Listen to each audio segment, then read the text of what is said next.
It's Big Brother season 22. Time to expect the expected. You know, this you kind of knew exactly what was going to happen tonight. Like the only way that Christmas and Tyler were staying off the block was if Christmas won the HOH. I think you could have had any other person win the HOH. Even Memphis, who said he would have put up Nicole and Tyler, and I believe they would have put up Christmas and Tyler. So that is kind of what we knew what was going to happen. But it was interesting to see the behind the scenes of what all went down in that triple eviction. You know, I thought that the whole vote out Nicole thing was a lot more spur of the moment. I didn't realize that Tyler and Christmas went to Enzo and beforehand and tried to recruit him to vote her out. Honestly, you know, getting all that extra information, Enzo did what was best for his game, and he's really set himself up to go extremely deep in this game. And as we sit here right now, I have to believe that Cody and Enzo have themselves positioned absolutely fantastically. Like, who is going after them? Maybe Nicole would target Enzo, maybe, but Memphis, he's not targeting Enzo or Cody. Nicole is definitely not targeting Cody. And, you know, we're probably looking at the final four right there. Christmas, she's going to really need a major lifeline after. I'm thinking that Tyler's going to get voted out here this week. It's I think the only person who really benefits from keeping him is Cody. I think Cody doesn't realize how much he can benefit from having Tyler, but I don't really think that, like Memphis, he's definitely tighter with Christmas. Enzo's got a little side deal with Christmas as well. Nicole, she's had a light relationship with Christmas, but it seems like, based off all the interviews that we saw from her tonight, that she is way too petty to actually let that go, and it's very, very, very silly and short-sighted of her. And honestly, at this point, she is the mega floater in this final group. So, Nicole, she's going to hang on to that life raft for as long as she can.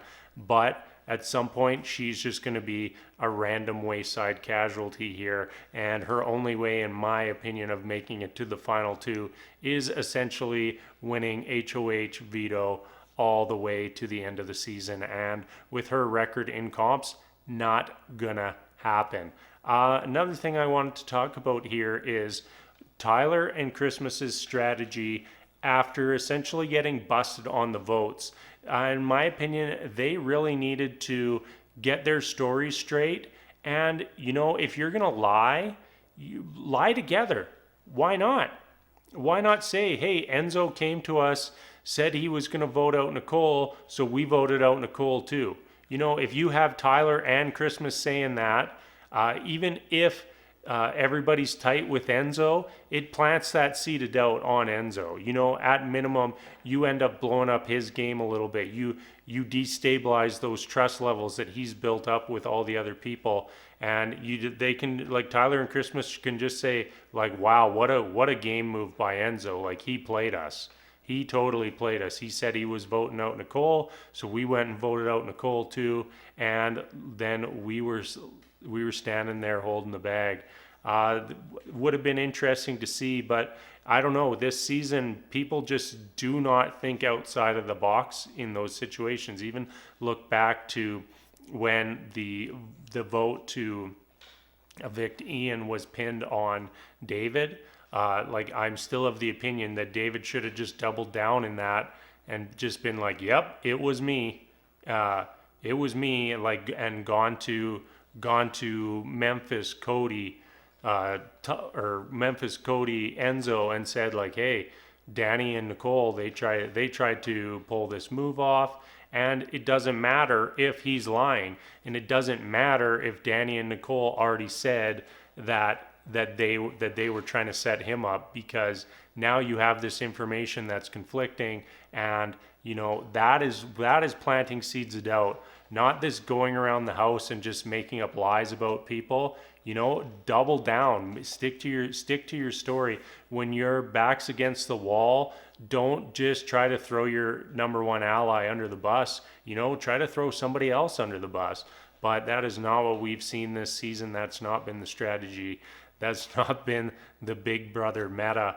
And this pre-game alliance is just getting ready to waltz to the finale of the game, and somebody's going to walk away with the most boring $500,000 in the history of TV. All right, I'm going to wrap things up there for tonight.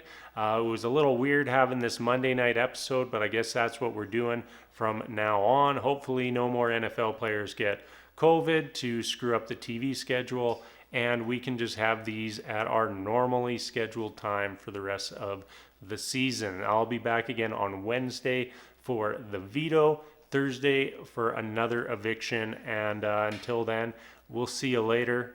Thank you so much for watching, and good night, everybody.